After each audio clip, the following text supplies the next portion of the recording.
गणेशाय नमः। वक्रतुंड महाकाय सूर्यकोटि समप्रभ निर्विघ्नं कुरु मे देव सर्वकार्येषु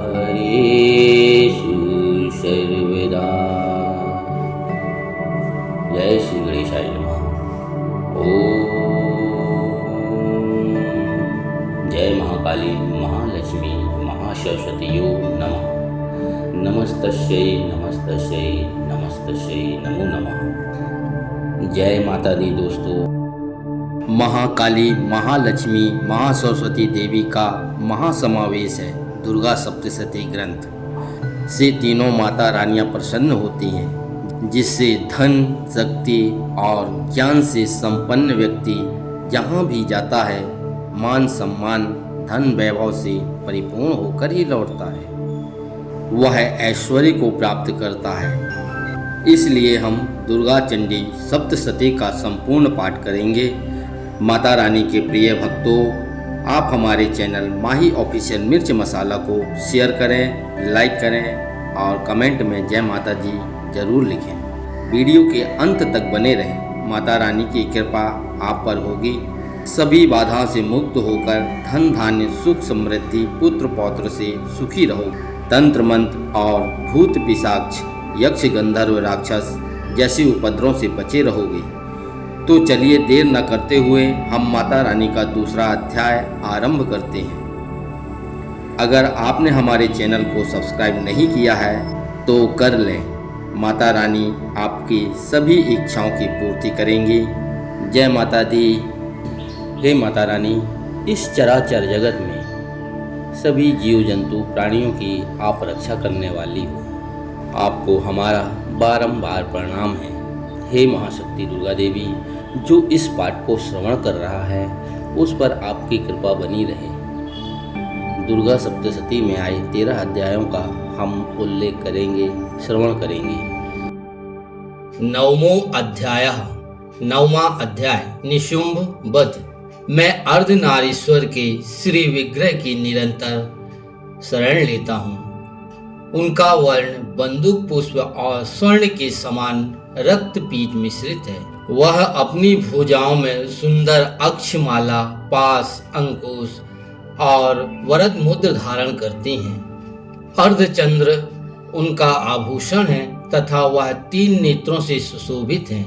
राजा ने कहा, भगवान, आपने रक्त बीज के वध से संबंध रखने वाला देवी चरित्र का यह अद्भुत महात्म्य मुझे बताया। अब रक्त बीज के मारे जाने पर अत्यंत क्रोध में भरे हुए शुंभ और निशुंभ ने जो कर्म किया है उसे मैं सुनना चाहता हूँ। ऋषि कहते हैं, राजन, युद्ध में रक्त बीज तथा अन्य दैत्यों के मारे जाने पर शुंभ और निशुंभ के क्रोध की सीमा न रही। अपनी विशाल सेना इस प्रकार मारी जाती देख निशुंभ आमर्ष में भरकर देवी की ओर दौड़ा। उसके साथ असुरों की प्रधान सेना थी। उसके आगे पीछे तथा पार्श्व भाग में बड़े बड़े असुर थे, जो क्रोध से होंठ चबाते हुए देवी को मार डालने के लिए आतुर थे। महापराक्रमी शुंभ भी अपनी सेना के साथ मातृगणों से युद्ध करके क्रोधवश चंडिका को मारने के लिए आ पहुंचा। तब देवी के साथ शुंभ और निशुंभ का घोर संग्राम छिड़ गया। वे दोनों दैत्य मेघों की भांति बाणों की भयंकर वृष्टि करने लगे। उन दोनों के चलाए हुए बाणों को चंडिका ने अपने बाणों के समूह से तुरंत काट डाला और शास्त्र समूहों की वर्षा करके उन दोनों दैत्याधिपतियों के अंगों में भी चोट पहुंचाई। निशुंभ ने तीखी तलवार और चमकती हुई ढाल लेकर देवी के श्रेष्ठ वाहन सिंह के मस्तक पर प्रहार किया। अपने वाहन को चोट पहुंचाने पर देवी ने क्षुप्र नामक बाण से निशुंभ की श्रेष्ठ तलवार तुरंत ही काट डाली और उनकी ढाल को भी, जिसमें 8 चांद जड़े थे, खंड खंड कर दिया।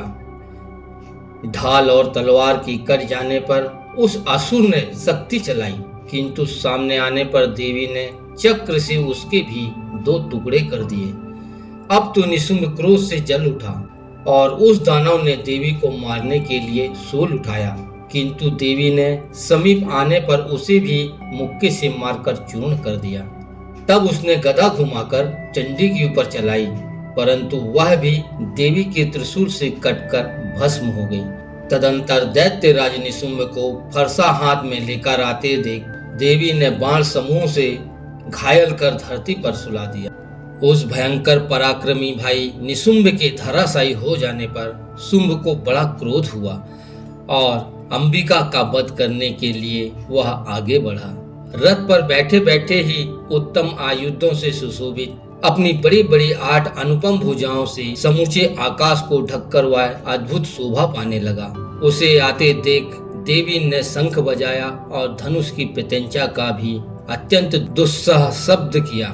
साथ ही अपने घंटे के शब्द से जो समस्त दैत्य सैनिकों का तेज नष्ट करने वाला था, संपूर्ण दिशाओं को व्याप्त कर दिया। तदंतर सिंह ने भी अपनी दहाड़ से, जिसे सुनकर बड़े बड़े गजराजों का महान मद चूर हो जाता है, आकाश पृथ्वी और 10 दिशाओं को गुंजा दिया। फिर काली ने आकाश में उछलकर अपने दोनों हाथों से पृथ्वी पर आघात किया। उससे ऐसा भयंकर शब्द हुआ जिससे पहले के सभी शब्द शांत हो गए। तत्पश्चात शिवदूती ने दैत्यों के लिए अमंगलजनक अट्टहास किया। इन शब्दों को सुनकर समस्त असुर थर्रा उठे, किंतु शुंभ को बड़ा क्रोध हुआ। उस समय देवी ने जब शुंभ को लक्ष्य करके कहा, ओ दुरात्मन, खड़ा रह, खड़ा रह। तभी आकाश में खड़े हुए देवता बोल उठे, जय हो माता दी। शुंभ ने वहां आकर ज्वालाओं से युद्ध अत्यंत भयानक शक्ति चलाई। अग्नि में पर्वत के समान आती हुई उस शक्ति को देवी ने बड़े भारी लूके से दूर हटा दिया। उस समय शुंभ के सिंह नाद से तीनों लोग गूंज उठे। राजन, उसकी प्रतिध्वनि से वज्रपात के समान भयानक शब्द हुआ, जिसने अन्य सभी शब्दों को जीत लिया। शुंभ के चलाए हुए बाणों के देवी ने और देवी के चलाए हुए बाणों के शुंभ ने अपने भयंकर बाणों द्वारा सैकड़ों और हजारों टुकड़े कर दिए। तब क्रोध में भरी हुई चंडिका ने शुंभ को शूल से मारा। उसके आघात से मूर्छित हो वह पृथ्वी पर जा गिरा। इतने में ही निशुंभ को चेतना हुई। उसने धनुष हाथ में लेकर बाणों द्वारा देवी काली तथा सिंह को घायल कर डाला। फिर उस दैत्य राज ने 10,000 भुजाएं बनाकर चक्रों के प्रहार से चंडिका को आच्छादित कर दिया। तब दुर्गम पीड़ा का नाश करने वाली भगवती दुर्गा ने कुपित होकर अपने बाणों से उन चक्रों तथा बाणों को काट गिराया। यह देख निशुंभ दैत्य सेना के साथ चंडिका का वध करने के लिए हाथ में गदा ले बड़े वेग से दौड़ा। उसके आते ही चंडी ने तीखी धार वाली तलवार से उसकी गदा को शीघ्र ही काट डाला। तब उसने शूल हाथ में ले लिया। शूल हाथ में लिए आते देख चंडिका ने बड़े वेग से चलाए हुए अपने शूल से उसकी छाती भीड़ डाली। शूल से विदीर्ण हो जाने पर उसकी छाती से एक दूसरा महाबली एवं महापराक्रमी पुरुष खड़ी रह कहता हुआ निकला। उस निकलते हुए पुरुष की बात सुनकर देवी ठट्ठाकर हंस पड़ी और खड्ग से उन्होंने उसका मस्तक काट डाला। फिर तो वह पृथ्वी पर गिर पड़ा। तदंतर सिंह अपनी दालों से असुरों की गर्दन कुचल कर खाने लगा। यह सब भयंकर दृश्य था। उधर काली तथा शिवदूती ने भी अनन्य दैत्यों का भक्षण आरंभ किया। कौमारी की शक्ति से विदीर्ण होकर कितने ही महादैत्य नष्ट हो गए। ब्राह्मणी के मंत्रपूत जल से निस्तेज होकर कितने ही भाग खड़े हुए। इतने ही दैत्य महेश्वरी के त्रिशूल से छिन्न भिन्न हो धराशायी हो गए। वारही के थुथुन के आघात से कितनों का पृथ्वी पर कचूमन निकल गया। वैष्णवी ने भी अपने चक्र से दानवों के टुकड़े टुकड़े कर डाले। इंद्री के हाथ से छूटे हुए वज्र से भी कितने ही प्राणों से हाथ धो बैठे।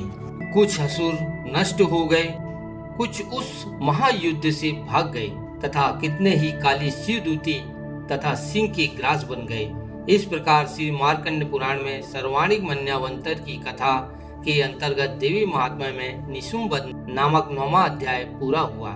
माता महाकाली, महालक्ष्मी और महासरस्वती के प्यारे भक्तों, अगर आपको वीडियो अच्छी लगी हो तो कृपया लाइक करें, शेयर करें और सब्सक्राइब जरूर करें।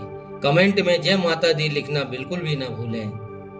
सर्व बाधा निर्मुक्तौ धन्य धान्य सुता विंता मनुष्यो मत प्रसादेन भविष्यति ना संशयः। सभी बाधाओं को दूर कर धन्य धान्य सुख शांति समृद्धि देना माते। जय माता दी दोस्तों। तो दोस्तों कल हम फिर मिलेंगे एक नई वीडियो के साथ में सुबह 6 बजे। तब तक के लिए हम आपसे विदा लेते हैं। जय माता दी।